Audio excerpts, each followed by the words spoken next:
Hola a todos y bienvenidos una vez más a nuestro canal. El día de hoy vamos a hablar de un caso que sí, quizás muchos me van a decir, Eli, pero ¿por qué vas a hablar de este caso que ya tiene muchísimo tiempo, que todo el mundo lo ha hablado, que todo el mundo lo conoce? Pero no todo el mundo, amigos, porque yo particularmente sabía que el caso existía, pero nunca le había prestado mucha atención a conocer a más detalles de lo que había pasado en este caso, hasta que me vi la serie, me vi todos los episodios y después dije, me llama mucho la atención el caso. De hecho, los personajes me parecieron brutales, o sea, cómo actuaron, me hizo sentir mucha rabia. Entonces yo dije, nada, tengo que investigar a ver qué tan apegado está el caso con la serie que se publicó. Entonces quizás haya alguien por allí como yo que no conocía el caso y lo va a conocer el día de hoy, y si no, pues amigos, compartan el video y ya, y me apoyan de esa manera. Pero yo tenía que hablarlo, yo tenía que compartirlo, tenía que hacer mi versión, mi investigación para ustedes y tenerlo en el canal, porque si no es como que no podemos estar así. Así que pónganse cómodos porque sí, va a estar un poco largo, un poco extenso. Y los invito a que si no han visto, no saben de información del caso o no han visto la serie, véanse este caso y luego véanse la serie, porque créanme que van a sentir mucha rabia e impotencia por los personajes que se ven en esta serie, que bueno, no me voy a adelantar mucho para aquellos que no lo conozcan puedan conocer a detalle todo lo que tengo para contarles en este video. Ahora sí, sin alargar mucho la introducción, porque sí va a estar largo el video, comencemos.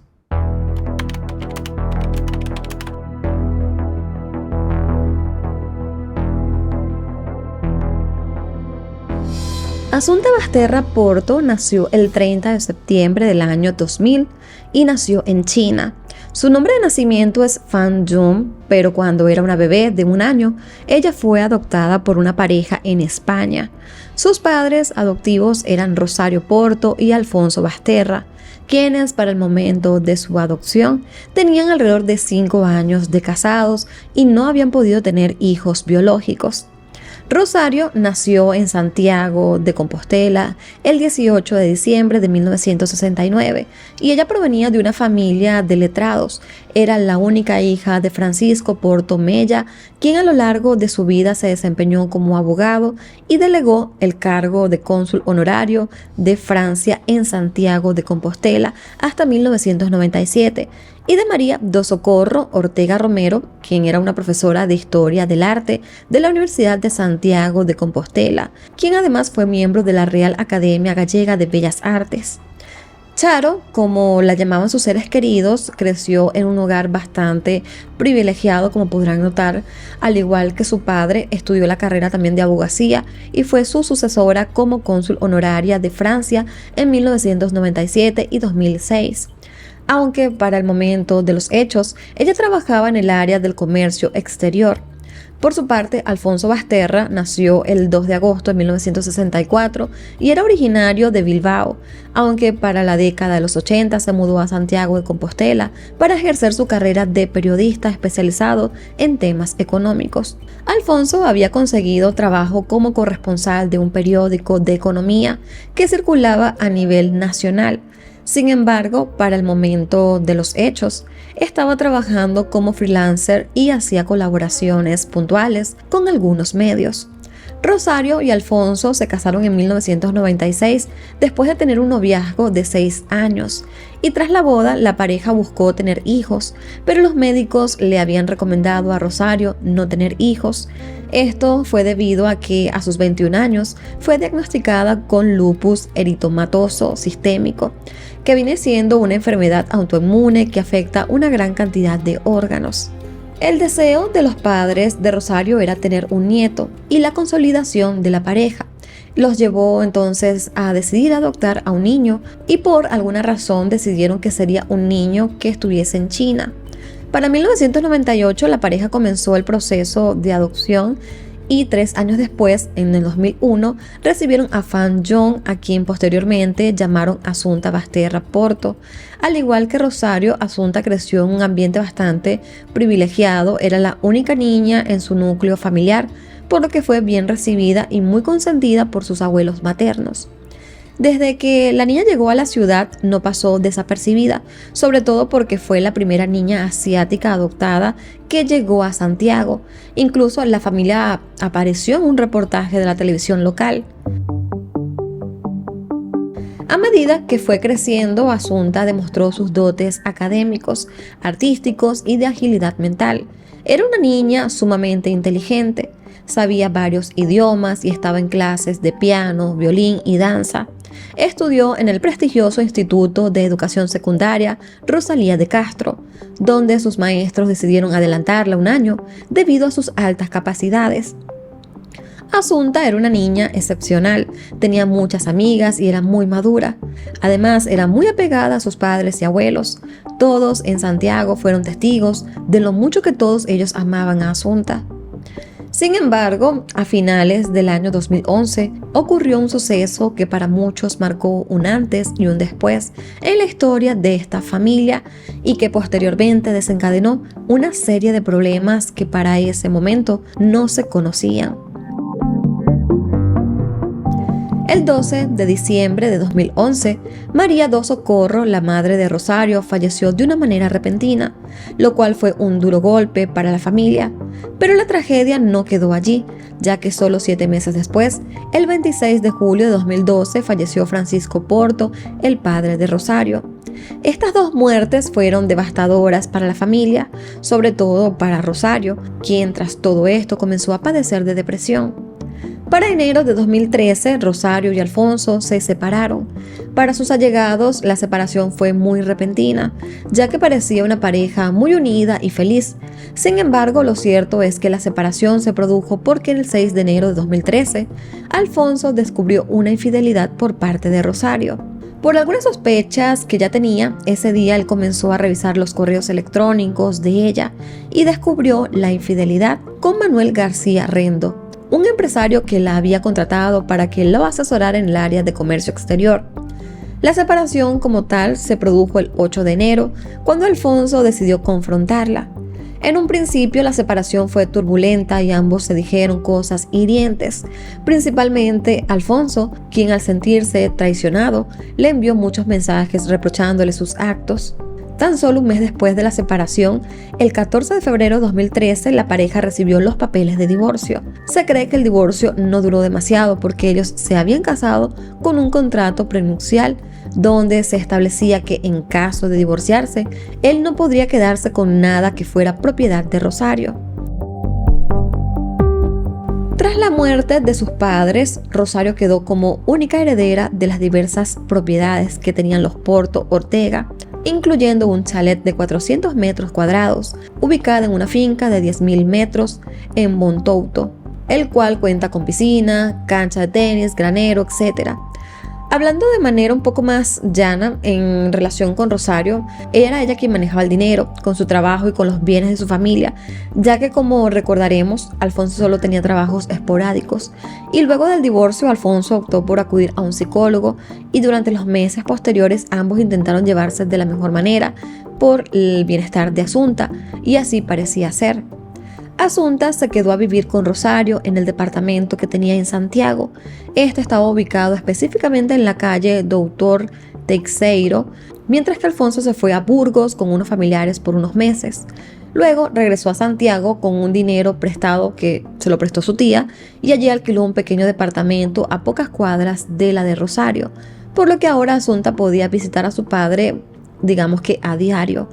Pero la verdad es que no solo Asunta tenía a su padre cerca para cuidarla y mimarla.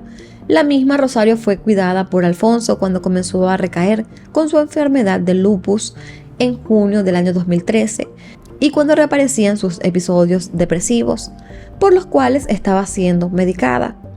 Ya el 26 de junio de 2013, Rosario fue ingresada en el hospital con mareos, inestabilidad para caminar y otros síntomas del lupus, y luego fue dada de alta el 1 de julio. En ese entonces, la dinámica de la pareja parecía ser un poco usual. Aunque no estaban juntos como matrimonio, Alfonso cuidaba de Asunta y de Rosario y en modo de agradecimiento, ella lo ayudaba económicamente en algunas cosas. También se dijo posteriormente que tras el ingreso hospitalario de Rosario, ellos llegaron al acuerdo de que Alfonso cuidaría de ella y de Asunta, con la única condición de que Rosario debía cortar comunicación con Manuel García Rendo, quien era su amante. Rosario aceptó, pero se conoció que en realidad ella nunca dejó de verlo. Para el mes de agosto, Rosario recayó en un cuadro de depresión y ansiedad, y Alfonso se mantuvo siempre a su lado. Estaba muy al pendiente de ella y de Asunta, aunque durante casi todo el mes de agosto fue enviada a Vilanova con su madrina. Asunta estuvo en Vilanova desde el 30 de julio hasta el 22 de agosto, mientras que Alfonso y Rosario se quedaron en Santiago. Y se dice que la enviaron a dicho lugar mientras Rosario se estabilizaba para que no tuviera que verla en ese estado. Durante todo el tiempo que estuvo allí, Asunta recibió llamadas diarias de sus padres, quienes constantemente le hacían saber que la amaban y que esperaban verla pronto. Para el mes de septiembre todo parecía ir bien con la familia. Rosario estaba recuperándose y Asunta, quien para entonces estaba a punto de cumplir 13 años de edad, se veía muy feliz. Pero de pronto todo esto se desvaneció. La noche del sábado 21 de septiembre del año 2013, Alfonso y Rosario acudieron a una comisaría local para denunciar la desaparición de Asunta. Alrededor de las 10:30 de la noche, la pareja declaró frente a los oficiales de policía que su hija había desaparecido del departamento de Rosario, ubicado en Santiago. Según las declaraciones iniciales de la mujer, ella había dejado a Asunta en su departamento haciendo sus tareas escolares, mientras ella salía a hacer algunas compras. Rosario dijo que salió de la casa alrededor de las 7 de la noche y fue a hacer las compras y luego acudió al chalet de sus padres, ubicada en Montouto, para luego buscar unos trajes de baños porque al día siguiente se irían a la playa. Rosario afirmó que cuando regresó al departamento, un par de horas después, encontró la puerta cerrada con llave y la alarma encendida, pero ella no la había dejado así. Revisó el departamento y notó la ausencia de Asunta, pero de primer momento no se extrañó demasiado porque pensó que quizás la niña se había ido a la casa de su padre. Rosario llamó a su exesposo y le preguntó si Asunta estaba con él, a lo que Alfonso respondió que no la había visto. En ese momento la preocupación de ambos aumentó y comenzaron a buscarla. Salieron a la calle y llamaron a todos sus conocidos más cercanos a ver si sabían algo, pero tras confirmar que nadie sabía nada de la niña, acudieron a la comisaría. Al recibir la denuncia, la policía comenzó el proceso para realizar la búsqueda de la menor, pero antes de que se pudiera hacer una búsqueda extensa, recibieron noticias devastadoras. A la 1:30 de la mañana, unos hombres que pasaban por una zona boscosa de la localidad de Teo descubrieron el cuerpo de una niña a un costado del camino. Agentes de la Guardia Civil acudieron al lugar y notaron los evidentes rasgos asiáticos de la niña. El cuerpo estaba en posición fetal y maniatado de pies y manos, pero no se notaba ningún signo de violencia o agresión sexual. Al lado de su cuerpo hallaron 3 trozos de cuerda de color naranja. Posteriormente se enteraron de la denuncia realizada pocas horas antes, que había sido por Alfonso y Rosario en la comisaría de Santiago, e inmediatamente pensaron que se trataba de Asunta Basterra Porto, cosa que se confirmó tiempo después. Los investigadores determinaron que el lugar donde fue hallado el cuerpo de Asunta no fue el mismo lugar donde falleció, por lo que se comenzó a especular que la niña pudo haber sido colocada en ese lugar. También se empezó a teorizar que el cuerpo de la niña fue cargado del lugar de la muerte hasta el costado del camino, ya que no tenía signos de arrastre. El examen forense también determinó que Asunta falleció por asfixia y que alguien tapó su nariz y boca para poder matarla. Además, demostró algo aún más preocupante. La niña tenía unas dosis muy elevadas de lorazepam, un fármaco muy potente perteneciente a las benzodiazepinas, el cual contiene las 5 propiedades intrínsecas de estos fármacos, que es ansiolítico, amnésico, sedante e hipnótico, anticonvulsivo y relajante muscular. Pero lo más preocupante es que se concluyó que Asunta estaba ingiriendo este fármaco desde al menos 3 meses antes, ya que así lo demostraba su cabello. Al inicio de la investigación se sospechó de 2 sujetos que encontraron el cuerpo en la zona boscosa, sobre todo porque la policía descubrió que habían mentido sobre cómo lograron ver el cuerpo. Para que tengamos un poco de idea, el cuerpo de Asunta se encontraba al costado de una ruta alterna que estaba en una zona boscosa. Ese camino era poco frecuentado, sobre todo durante la madrugada, donde la oscuridad era lo único que podía verse. Los hombres que alertaron a la policía dijeron que ellos estaban caminando por el lugar cuando se toparon con el cuerpo, pero cuando hicieron la prueba para ver si había manera de divisarlo a simple vista, durante aquella noche y sin una buena linterna, los detectives descubrieron que era prácticamente imposible. Tras presionar a los sujetos, uno de ellos terminó admitiendo que en realidad habían pasado por el lugar en su auto, pero debido a que estaban alcoholizados y que tenían problemas con su licencia de conducir, decidió dejar el auto en un bar cercano y regresar al lugar a pie para entonces alertar a la Guardia Civil. Las autoridades le hicieron todo tipo de pruebas y cuestionamientos y al final concluyeron que ninguno de los dos tuvieron nada que ver con este crimen. Un dato sumamente importante que no pasó desapercibido para la policía es que el lugar donde se encontró el cuerpo de Asunta quedaba a solo 3 kilómetros del chalet de Theo, donde coincidencialmente Rosario había ido aquella tarde. Tras conocer esto, la policía enfocó su investigación en los padres de Asunta, principalmente en Rosario Porto. Las autoridades decidieron registrar este chalet para buscar algún tipo de evidencia y no tardaron demasiado en encontrar algo que les resultó bastante interesante. En una de las habitaciones encontraron una papelera que tenía dentro unos trozos de cuerda de color naranja. Las cuerdas eran extremadamente similares a los trozos de cuerda hallados junto al cuerpo de Asunta.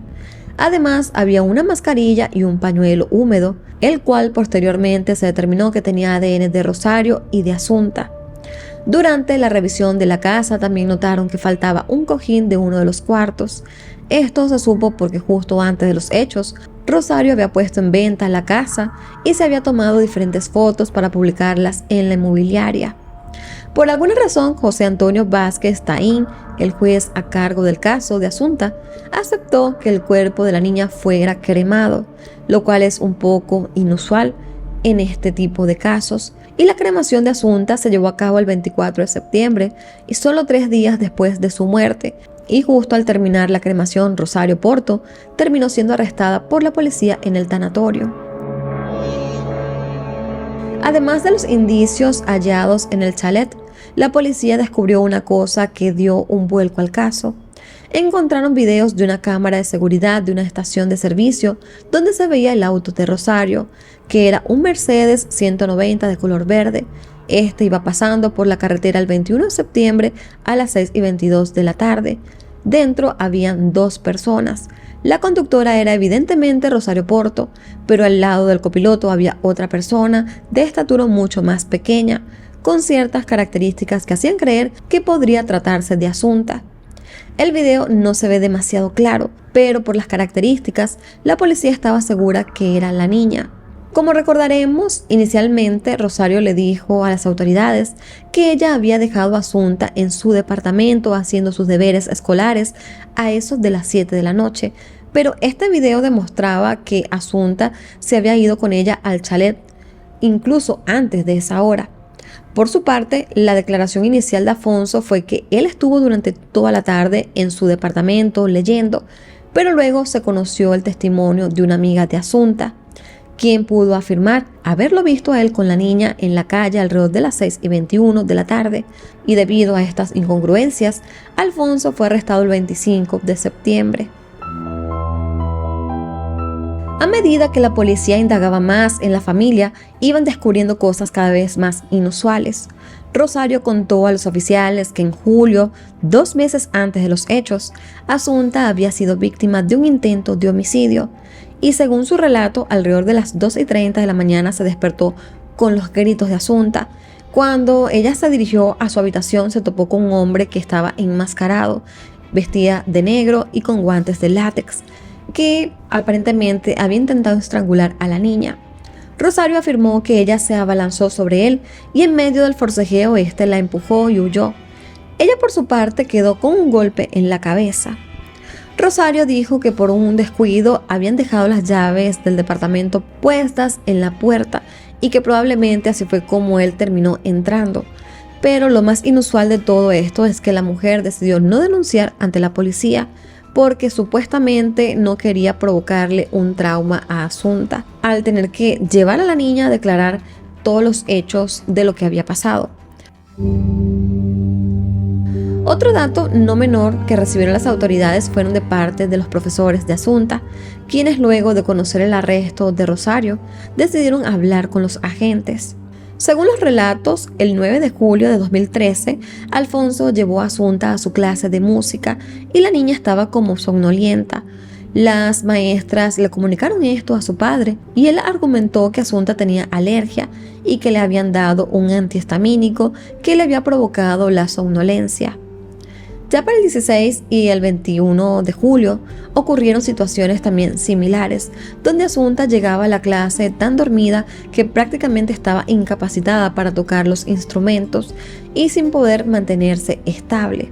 Cuando sus profesores hablaron con ella, Asunta les dijo que su madre le había dado unos polvos blancos que sabían fatal y que le hacían dormir durante horas.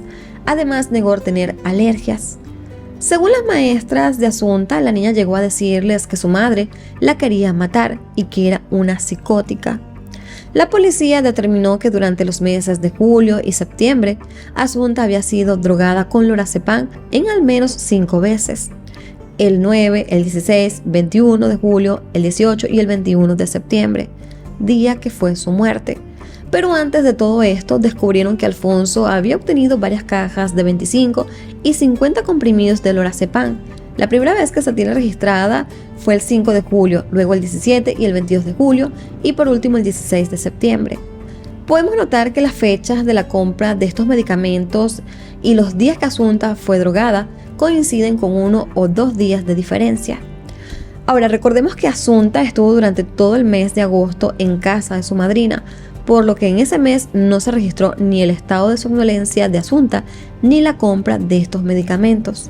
Este medicamento en sí le había sido recetado por un psiquiatra a Rosario por todos los problemas que tenía de depresión y ansiedad. También se supo que 3 días antes de la muerte de Asunta, Rosario escribió por mensaje de texto a su maestra de ballet, diciendo que Asunta no podría asistir porque había tomado unas pastillas que la dejaron KO. Los análisis toxicológicos del cuerpo de Asunta llegaron a arrojar que la niña tenía 0,68 microgramos por mililitro de lorazepam que estaban en su sangre. Para tener una idea, con una dosis por encima de 0,03 microgramos en sangre ya se puede hablar de una intoxicación o sobredosis. Según los expertos, la niña tuvo que haber tomado unas 27 pastillas de lorazepam para llegar a esas dosis. Ahora bien, hay un detalle con la hora en la que Asunta ingirió dichas pastillas, ya que se dijo que Asunta ingirió los medicamentos durante un almuerzo que tuvo con sus padres en el departamento de Alfonso, pero poco después de eso se pudo ver con un video de una cámara de seguridad a la niña caminando en dirección al apartamento de Alfonso sin ningún signo evidente de que estuviese drogada a tal punto. Sin embargo, los expertos aseguran que el efecto del lorazepam puede tardar hasta 2 horas en manifestarse en el organismo. Alfonso y Rosario estuvieron detenidos en celdas contiguas y esto se hizo estratégicamente porque el juez José Antonio Vázquez sabía que al ponerlos cerca ellos podrían hablar entre ellos y así grabar sus conversaciones. Parte de estas conversaciones, sin demasiado contexto, se llegaron a filtrar a la prensa y fueron sumamente controversiales. Un fragmento de la grabación que llamó bastante la atención fue cuando Rosario le dijo a Alfonso: "Tu imaginación calenturienta nos va a generar muchos problemas". A lo que Alfonso le responde simplemente con silencio. Silencio. En este momento Rosario le dice: "¿Y lo otro, Alfonso? ¿Y lo otro?". A lo que él responde: "No hay nada". "¿Y lo otro, Alfonso, lo otro?". "No hay nada". Durante la conversación, Alfonso le reiteró a Rosario que no dijera nada inconveniente, porque sabía que los estaban grabando. Lo cierto es que una vez que se difundió estas conversaciones, se dio mucho que pensar sobre el posible motivo del crimen, pero de eso les hablaré más adelante. Ya para el 27 de septiembre, Rosario y Alfonso ya habían sido acusados de homicidio y estaban siendo interrogados por el juez José Antonio Vázquez. Y estos interrogatorios fue a puertas cerradas en el tribunal. Rosario fue confrontada con los videos de la gasolinera, donde se podía ver que estaba en compañía de otra persona en su auto, lo cual se creía que podría ser Asunta, y esto contradecía su declaración inicial. Al sentirse presionada, Rosario terminó admitiendo que en efecto la persona que la acompañaba en su auto en el video cuando iba en dirección al chalet era Asunta, pero la mujer dio otra explicación tras cambiar su declaración. Rosario dijo que ella había ido con Asunta al chalet porque la niña le insistió en ir, pero que a su regreso, por alguna razón, ella la dejó en la plaza del Dr. Puente Castro, en el cruce entre la calle Dr. Teixeiro, donde vivía Rosario, y la calle República Argentina, donde vivía Alfonso, y que luego ella regresó sola al chalet de Montouto y fue a partir de entonces que no la vio más. Durante este interrogatorio, algunos reporteros y fotógrafos que estaban a las afueras del tribunal pudieron grabar una gran parte de las declaraciones de Rosario a través de una ventana, hasta que uno de los fotógrafos accidentalmente encendió su flash, lo que hizo que Rosario se diera cuenta que la estaban grabando, así que el juez ordenó que cerraran las cortinas. Cabe destacar que cada uno de los movimientos de Rosario que eran captados eran noticia nacional el mismo día o al día siguiente.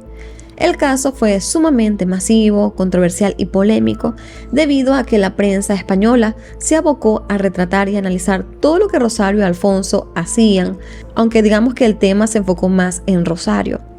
Hay miles de fotos y videos de los gestos o actitudes de esta mujer que fueron analizados minuciosamente por supuestos expertos en internet y medios de comunicación. Con toda la evidencia, videos y declaraciones e interrogatorios, las autoridades pudieron hacer una cronología de lo que sucedió aquel fatídico 21 de septiembre de 2013. Ese día, a las 1:50 de la tarde, Asunta salió del departamento de Rosario y caminó hacia el departamento de Alfonso, que como ya sabemos quedaba a escasos metros de distancia. Una de las cámaras de seguridad grabó a la niña caminando a la 1:55 de la tarde y una vez en casa de su padre, almorzó champiñones y albóndigas junto a Alfonso y Rosario. Las autoridades creen que en ese momento la pareja le proporcionó el sedante o al menos una parte de la dosis.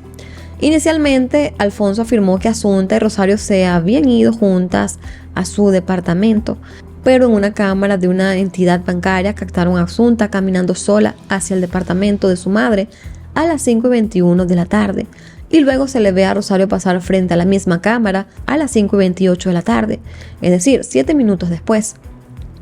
A las 6:12, Rosario fue vista ingresando a su garaje para luego salir con su auto, el Mercedes de color verde. Inmediatamente después de que se asoma al auto, se ve a Asunta subirse. Durante todo el trayecto hacia el chalet, Rosario y Asunta fueron grabadas por al menos 2 cámaras de seguridad, aunque la calidad de ambos videos es bastante baja y no se logra ver perfectamente a Asunta. Rosario y Asunta llegaron a la casa a eso a las 6:33 de la tarde, y esto se sabe porque a esa hora se registró la desactivación de la alarma de la casa. Y se cree que a partir de ese momento comenzó el asesinato y probablemente Rosario le dio otra dosis más grande de lorazepam y luego la asfixió con un cojín. Más de 2 horas después, a las 8:53 de la noche, la alarma de la casa se activó nuevamente. Alrededor de esa hora, un vecino de la casa del chalet saludó a lo lejos a Rosario, quien iba manejando en su auto y sin detenerse demasiado, y luego le dijo que tenía prisa porque tenía que recoger a la niña. El vecino testificó posteriormente que no vio a Asunta en el auto, pero sí se teorizó que quizás Asunta estaba en el asiento trasero, que ella estaba muerta y maniatada. Según la hipótesis policial, luego de eso Rosario manejó hasta el camino alterno y abandonó el cuerpo de su hija en la zona boscosa. Rosario llegó a su departamento a eso de las 9:30 de la noche. Pero hay que tener en cuenta que el trayecto desde el centro de Santiago de Compostela hasta el chalet es de 18 a 20 minutos y el camino de ida de Rosario se tardó unos 20 minutos, pero en el de regreso tardó 37 minutos. Tras llegar a su departamento, Rosario llamó a Alfonso y casi hora después ambos decidieron acudir hasta la comisaría. Es aquí donde quiero brindarle entonces lo que son las teorías de este caso. Si bien este caso parece tener una resolución, hay algo que aún hoy en día no se ha podido esclarecer y es el motivo de este crimen, por lo que a lo largo de la investigación han surgido diversas teorías. La primera teoría que surgió fue que quizás Asunta pudo haber sido asesinada por su madre, porque sus abuelos, es decir, los padres de Rosario, le dejaron toda su herencia a ella y no a Rosario. Sin embargo, esta teoría se puede descartar o se pudo descartar rápidamente, ya que al leer el testamento de la pareja se conoció que la única heredera era Rosario Porto. Luego surgió otra teoría que tiene que ver con los padres de Rosario. En los medios se comenzó a especular sobre la muerte de Francisco y María del Socorro, ya que fueron continuas y repentinas. Se dijo que quizás Rosario tenía que ver con la muerte incluso de sus padres y que Asunta la había descubierto y que por esa razón Rosario tuvo que deshacerse de ella. Se dijo además que las autoridades iban a investigar la muerte de los padres de Rosario, pero poco después las autoridades desmintieron esto. La siguiente teoría habla sobre la salud mental de Rosario en ese momento. Así que se cree que Asunta podría haber sido vista como un estorbo por su madre, ya que técnicamente ella estaba resignada a no tener hijos porque sus médicos se lo habían aconsejado desde que tenía unos 21 años de edad, y se dice que la inestabilidad mental y emocional de Rosario pudo haber sido el detonante para que tomase la decisión de acabar con la vida de su hija. También surgió una teoría referente a un blog de internet que tenía Asunta, donde la niña llegó a escribir una historia sobre misterios y crímenes en los parques Belvis, Bonaval y la Alameda, en Santiago de Compostela. El relato era sobre la vida de una familia feliz que se ve truncada cuando un hombre malo asesina a los padres. Se estuvo analizando mucho este blog, pero después se concluyó que esto era una tarea de la escuela que estaba basada en una de las leyendas urbanas de estos parques, que es bastante conocida en Santiago. Luego surgió una quinta teoría que generó muchísima polémica, y los meses siguientes a los hechos fue cuando se conoció que se había hallado semen en la ropa de Asunta. Evidentemente, con el primero que se comparó el ADN fue con el semen de Alfonso, de su padre, pero este no dio coincidencia, así que se inició la búsqueda del sospechoso, del hombre de este semen. Sin embargo, tiempo después se halló una coincidencia con un hombre de origen colombiano llamado Ramiro Cerón Jaramillo, quien residía en Madrid y que coincidencialmente tenía un juicio pendiente por agresión sexual. El hombre había sido imputado, pero luego pudo proporcionar pruebas que confirmaban que él estaba en Madrid al momento del crimen de Asunta. Ramiro relató que durante la mañana del día del crimen, él estuvo con su novia en un centro comercial del Corte Inglés para recoger su traje de boda, ya que se casaría en enero de 2014. Luego, durante la noche, salió a cenar con su hermana y unos amigos a un restaurante del barrio Aluche. La policía pudo constatar toda su coartada y finalmente el hombre fue apartado de la investigación. Se llegó a la conclusión judicial de que se produjo una contaminación en el laboratorio que estaba analizando las pruebas del caso de Asunta, ya que en ese momento también tenían el ADN de Rodrigo, que había llegado al laboratorio con 2 semanas de diferencia. Según el dictamen judicial, la contaminación se produjo cuando alguien cortó la camiseta de Asunta con las mismas tijeras con las que se cortó un preservativo, que era evidencia del caso de agresión sexual de Rodrigo. Cabe destacar que la Guardia Civil nunca aceptó la teoría de la contaminación en este laboratorio, porque parecía algo sumamente descuidado y descabellado, más que nada viniendo de uno de los mejores laboratorios de Madrid. La última teoría, y la que para muchos es la más cercana a lo que sucedió, tiene que ver con Alfonso Basterra. Cuando las autoridades registraron los autos y departamentos de ambos padres, se llevaron varias cosas como evidencia, entre ellos todos sus equipos electrónicos. Pero hubo un detalle, y es que la computadora portátil de Alfonso no estaba por ningún lado. Tampoco apareció jamás las alfombrillas del auto de Rosario, ni la ropa que Alfonso llevaba cuando denunció la desaparición de Asunta, ni el cojín o el almohadón de la casa de Montouto. Pero lo más curioso es que la computadora de Alfonso apareció repentinamente en su departamento meses después de su detención, pero sin ninguna huella y con más de 60.000 archivos borrados.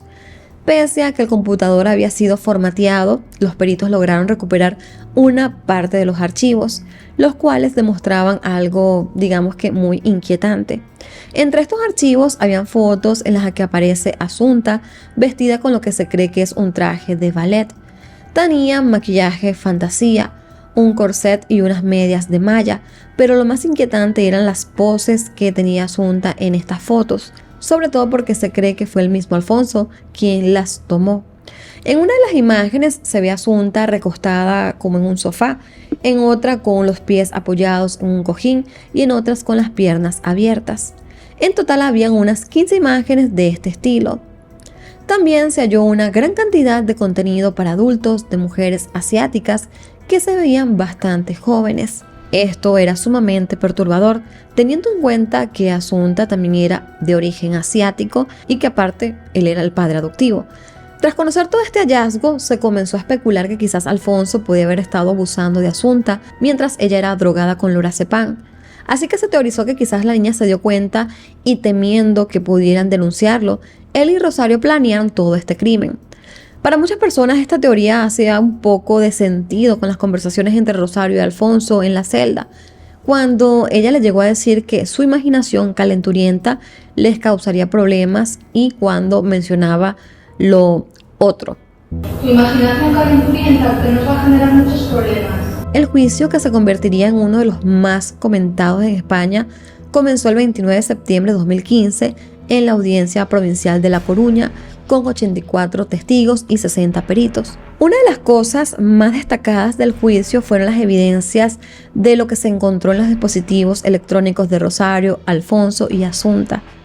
En el caso de Alfonso, se sabe que se hallaron las fotos que para muchos es perturbadoras y la gran cantidad de contenido para adultos de mujeres que específicamente son asiáticas, pero además se descubrió que su teléfono no tuvo actividad desde las 12:01 del mediodía y las 8:45 de la noche.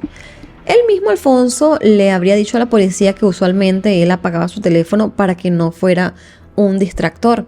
Por otra parte, en el celular de Rosario se encontraron fotos extrañas de Asunta. La niña parecía estar como acostada, envuelta en una tela blanca y aparentemente dormida. Estas fotos fueron hechas en marzo de 2012 y fueron halladas tanto en el celular de Rosario como en el de Asunta. En el teléfono de Asunta se encontraron también varias páginas de internet de contenido para adultos, así como páginas y números telefónicos de tiendas de juguetes sexuales. No se sabe si fue la misma Asunta quien buscó estas páginas o si alguien más lo habría hecho. En los teléfonos de Rosario y de Alfonso también se encontraron fotos de la chica fallecida, donde incluso se ven sus reflejos en un vidrio. Las defensas de los acusados pidieron que las fotos encontradas en estos dispositivos no fueran tomadas en cuenta en el juicio, pero el juez terminó rechazando la solicitud. Los expertos del Instituto de Medicina Legal de Galicia, que fueron los que examinaron a Rosario Porto tras su detención por la muerte violenta de su hija, Asunta, constatan que la mujer tuvo a lo largo de su vida hasta 5 episodios depresivos, pero también destacaron que no existía una relación causa-efecto entre lo que es su situación psicológica y el crimen de Asunta. En el juicio se conoció que los peritos forenses no pudieron establecer con exactitud la hora de muerte de Asunta, pero estimaron que fue entre las 7 y las 8 de la noche. Los investigadores consideraron que la pareja le suministró el lorazepam a la niña en varias dosis a lo largo del día. Esto teniendo en cuenta que la niña sí fue grabada caminando sin dificultad alguna después de la comida que tuvo en la casa con sus padres. En el juicio también testificaron las maestras de Asunta, quienes relataron los episodios de somnolencia que había tenido la niña entre julio y septiembre, así como la compañera de francés de Asunta, que la había visto en compañía de Alfonso aquella tarde. Tanto Alfonso como Rosario declararon en el juicio y ambos mostraron actitudes completamente diferentes. Mientras que Rosario se mostraba siempre afligida y como una mártir, Alfonso dejaba salir su personalidad ególatra y prepotente. En un momento, el juez le preguntó por la desaparición y aparición repentina de su computador, a lo que él terminó afirmando que el computador siempre había estado en su departamento y que los agentes no lo habían visto. El juez también le preguntó si él sostenía que la laptop estaba desde antes y que los guardias no lo vieron, a lo que él respondió: lo sostengo, lo afirmo y lo reafirmo cuantas veces sea. Usted sostiene que ya estaba de antes y lo que pasó es que los guardias no lo vieron. Lo sostengo, lo afirmo y lo reafirmo cuantas veces sea. También agregó que la indagación de los agentes en su departamento fue rápida, superficial y poco profesional. En una de las audiencias, el juez también destacó la contradicción entre las declaraciones de Rosario y las de Alfonso referente a las compras de lorazepam. Cuando se le preguntó a Rosario si ella tomaba este medicamento, ella dijo que tomó alguno porque tenía problemas para conciliar el sueño. Tomé alguno suelto porque estaba con problemas para conciliar el sueño. No obstante, la fiscalía demostró que solo en el mes de julio, Alfonso había comprado 125 pastillas de lorazepam. Y a pesar de mantener su inocencia, el 30 de octubre de 2015, el jurado los declaró a ambos culpables de los delitos de asesinato con agravante de parentesco y abuso de autoridad. Casi 2 semanas después, el 12 de noviembre, el juez los sentenció a cada uno a 18 años de prisión. Inicialmente, Rosario Porto fue ingresada al centro penitenciario de Lama en Pontevedra, pero posteriormente fue trasladada a 2 centros más, en Teixeiro y Brieva. En todos los centros en los que ella estuvo, intentó acabar con su vida, pero finalmente en este último logró hacerlo ahorcándose con un cinturón de tela en el marco de la ventana de su celda. Esto ocurrió el 18 de noviembre del año 2020. Por su parte, Alfonso sigue cumpliendo su condena hasta el 2031 en la cárcel de Teixeiro, aunque se conoció que ha estado estudiando la carrera de abogacía para seguir apelando a una condena menor. En este caso se han hecho muchísimos reportajes en medios de comunicación, así como documentales y, como les dije al principio del video, en la plataforma de Netflix encontramos este caso como el caso Asunta, que está protagonizada por Candela Peña y Tristán Ulloa. En el año 2017 se estrenó un documental también en la plataforma llamada El caso Asunta, Operación Nenúfar, donde abordaron detalladamente también todo este caso. Y previo al estreno del documental, Alfonso se llegó a comunicar a través de cartas con el creador Ramón Campos, donde reafirmó su inocencia y expresó que, pese a estar en prisión, su verdadera condena es no haber podido proteger a su hija del verdadero asesino. Alfonso nunca ha reconocido su participación en este crimen y se conoció que dentro de la prisión Alfonso no se relaciona con ninguno de los otros reclusos porque no están supuestamente a su nivel intelectual, y ha sido descrito como un hombre frío que no demuestra sus emociones, y se sabe que pasa muchas horas en la biblioteca del centro penitenciario constantemente leyendo. Él solo recibe visitas de su abogada y siempre está muy bien vestido con camisas y pantalones elegantes. Tras la muerte de Rosario, toda su herencia, incluyendo el chalet de Montouto, fue heredado por María Teresa Sampedro, que es la mejor amiga de Rosario, quien fue una de las pocas personas que la visitó en la prisión. Desde antes del crimen de Asunta, el chalet se había puesto en venta por 1 millón de euros, pero fue recién el 15 de mayo de 2024 cuando María Sampedro pudo cerrar la venta por un monto muchísimo menor. Y bueno, amigos, esta fue toda la investigación, todo el caso que pudimos reconstruir, y les puedo decir que básicamente la información oficial y todo lo que ocurrió en el juicio fue muy bien plasmado en la serie de Netflix, porque la verdad, yo honestamente me enganché con la serie no solo por el hecho de todo lo que sucedió y que es muy misterioso, porque la realidad es que no queda muy claro el motivo del crimen y de cómo realmente sucedió. O sea, hay una investigación de lo que se dice que pasó, pero honestamente yo no creo que sea tan fiel, porque hubiese sido mejor que en algún punto ellos hayan confesado el motivo o qué fue lo que pasó realmente. Pero realmente lo que a mí me enganchó en esta serie fue la actuación de los personajes principales, de lo que serían los padres de Asunta. La verdad es que en todo momento el personaje de Rosario te hace sentir tanta rabia, tanta molestia, porque la mujer hace un papel muy, pero muy bueno. Así que bueno, amigos, les dejo la tarea allí por si desean ver la serie y no la han visto, vayan a verla. Está muy recomendada.